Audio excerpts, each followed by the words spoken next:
Okay. Obviously, we weren't ready. Hello, everyone. Welcome to Toad TV. I am Mary Beth. I'm Helen. We are the creative hands and minds behind Toad Hollow, and we are here for day 21 of Bookvent. Coming down to it, guys. Yes. Coming to an end. There are much more unwrapped than there are wrapped. Yes.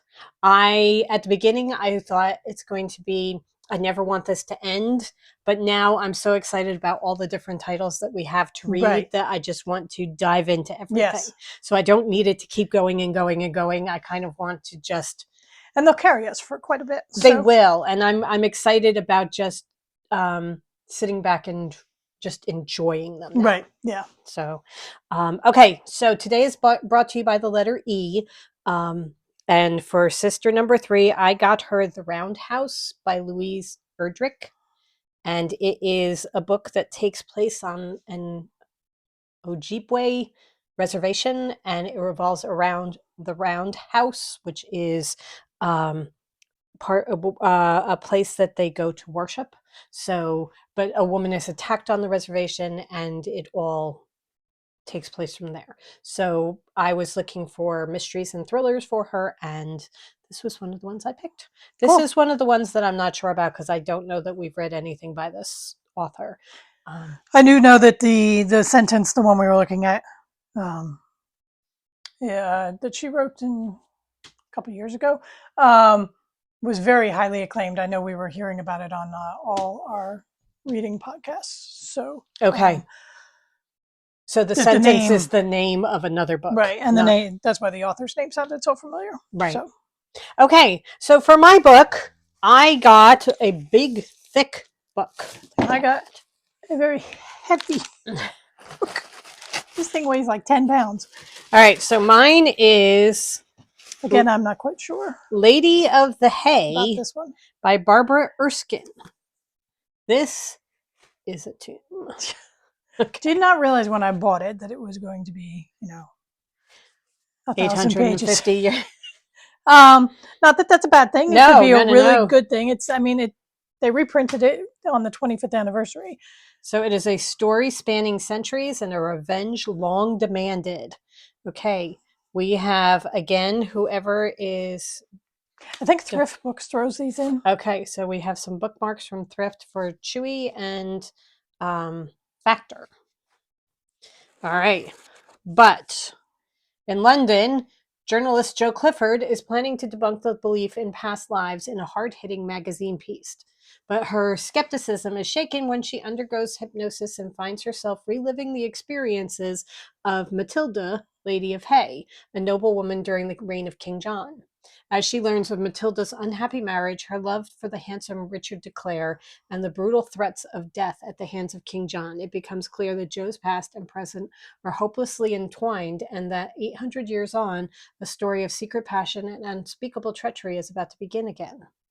Celebrating the 25th anniversary of this much-loved bestseller, this new edition of Lady of Hay brings Barbara Erskine's eerie, atmospheric, and utterly compelling story to a new generation. Okay, so... it sounded fun. It does. And it looks like it's, again, a good winter read. Yeah. This is going to be fun. Cool. Thank you very, very much. We have done a whole bunch that have... go back and forth in time. Yeah. And I enjoyed that. So I'm excited. Yeah. That's good. And it's just, when you get into a book and it's a really good book and you know that you have so much left to read, you get excited. Okay. Okay. Mine is E-Day, and it says topic, and based on the size and the weight, Mary Beth said it was a book about eggplant. I thought it might be all about eggplants. I'm going with eating, but we shall see. Okay. Now We're both wrong. Both wrong.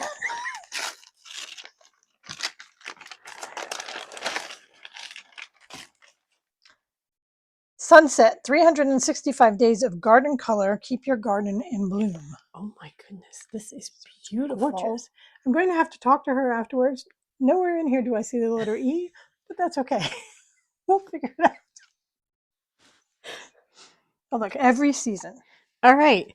Maybe that is it. Oh, this is going to be fun. That is. That's cool. Yeah. Annual and perennial ornamental grasses.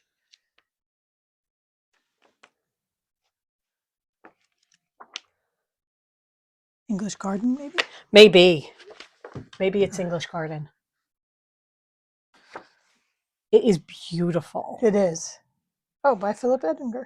Edinger. There you go. Okay. I like pruning and training. Okay. All needed. I mean, this is stuff that we need to know. Yeah. I love the fence that he's put in there too. Oh my God, look at those roses. So it's all about pruning and training your roses. Okay. Getting your site ready.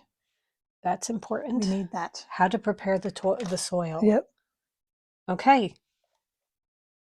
It will give you... You know, actually this morning I was just thinking I should go, and we have areas that are just completely... Okay, we have an entire yard. It's completely neglected, overgrown. Yes. Bad soil. Yes. And we were talking about how we would take it piece by piece next year. Just like take one piece, right? Make that the goal for the year, to clear it and do whatever you're going to do to it and get it ready to go. And I was thinking this morning, actually, that to go and watch YouTube videos or whatever of people clearing the land and coming up with ideas and designing and that kind of thing. And this is going to be perfect. It's, oh look, bulbs in containers. I still have bulbs sitting on the porch that need to be planted, and the ground is, as you have seen by the beginning video, quite frozen. Yes.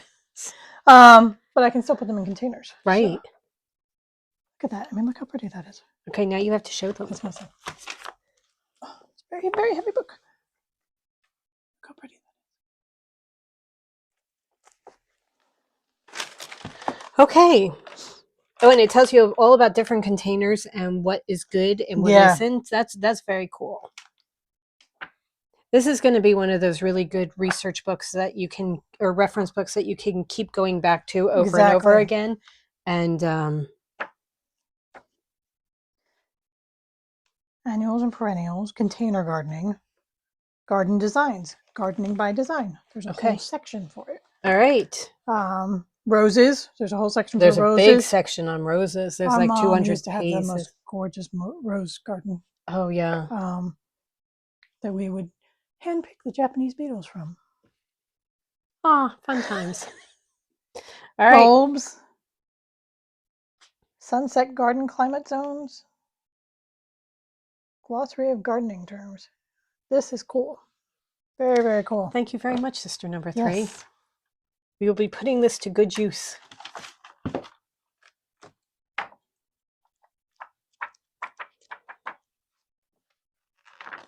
What we also should be doing is checking Monty Don's blog, because he tells you what you should be doing for each month.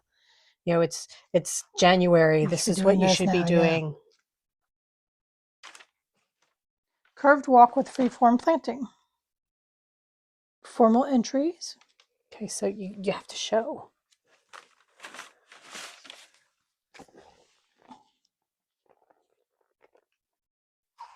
Love this here. These are all lettered. And then there's the plant types there. Who was it that did that? White Flower Farms? Oh, where they sent us the garden? Yes. Yeah.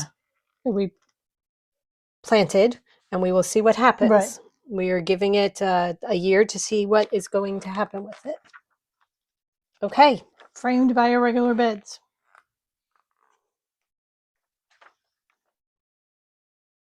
Northwest secret garden. I was going to say a front yard secret garden. Can't have that. I have front yard dogs. Oh, look at that. Lots of flowers. That's what we want. This is my ideal. I do not have the sun for this, but this is my ideal. All right. My biggest deterrent in this particular yard is sun and lack thereof. Yes. But however, because I like flowers, and flowers need sun. I mean, there are plenty of shade things you can do, but we can trim back trees, and we did some in the back, and we can trim back some more and just make ourselves some flower sunny gardens, and then I will have shade gardens. Right, exactly. Okay, All right. You need to talk about a heel, right? Yes. Yesterday I showed my finished sock, and I will say that last night we were watching the Christmas movie. I got my cuff and the first section of color work done on my second sock, so we are excellent. Well on your way. Yeah, I mean the worst part, the cuff is done. So, anyway, the heel that I used. Somebody asked which heel I used, and I forgot to talk about that yesterday. I used the garter short row heel from Knit Pearl Hunter. I'll put a link to her video down below. We use it because it's a very easy heel. Because a lot of times Meredith and I will knit our socks 2 at a time, and this is a very good heel to use when you're knitting 2 at a time, where you don't have to take your socks off the needles or anything. And I find that it grabs my heel the best and stays on my foot best of all the heels that I have done so far. So that is the heel that I used. Okay. And it's a very easy heel. There are no fast dropping or picking up. You don't have to go and pick up your gussets or anything like that. It's just short rows. They're easy short rows. They're wrap and turns. So none of this German short row where you have to pull the stitch around or anything like that. And there are no holes or anything like that. So it's a really good heel. I really like this heel. And then I did the umbrella toe from Kay Jones. So I just, from my Thomasina socks that I had just finished, I just went and did the toe from her because I love the umbrella toe. I know it is the most comfortable toe that I have found so far. So, and then the other thing that was different from the pattern, pretty much for the pattern, I knit the gingerbread men, and that was it. I did the broken twisted rib cuff that was also from Kay Jones in the Thomasina socks because I just love the look of it. So I did that instead of just the regular knit 2 purl 2. Okay. All righty. My socks. Okay. Update on yesterday. Helen went down, checked the house. Everything is cool. I stayed here. Waited for Home Depot to arrive. They came. We had gotten each other a refrigerator and a dishwasher because necessity dictated such. Yes. This is our whopping Christmas presents to each other. We got them on Black Friday and got a really good deal. So but they weren't going to be delivered until yesterday. And the delivery men walked in, took one look at where our dishwasher is placed because it's not right next to the sink. It's a little bit further away, and said, can't put it in for you. I can drop it off, but I can't put it in for you. He said they don't have the right tubing and the right drainage, and we have to call somebody else to do that. So we have a call into our plumber. So we have a dishwasher sitting in the hallway. Which is Merry Christmas. We're going to put a big old bow on it, and we may even move it in under the tree. However, we also now, I mean, with them installing it, they take it away. So now we are going to be left with the dishwasher. Well, I'm hoping that the plumber can take it away. We do have a brand new refrigerator that is wonderful because we had a teeny tiny little refrigerator here. They were working with a very small fridge, and Helen and I like to cook.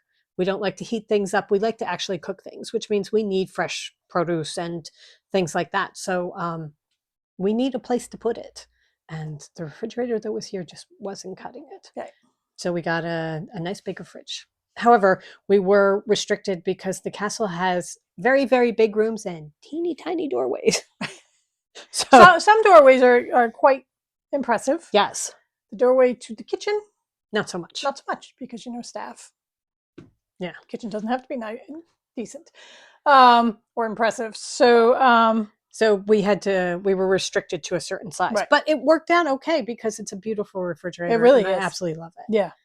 I mean, anything is an improvement. So they took the old fridge away, and we have a brand new fridge. I say we have double the room in both the freezer and the fridge. I think so, yeah. It's a nice big fridge. Yeah. Okay, so that is the update from the castle. We are going to go. We have things to do. We have a whole list of things to get done today.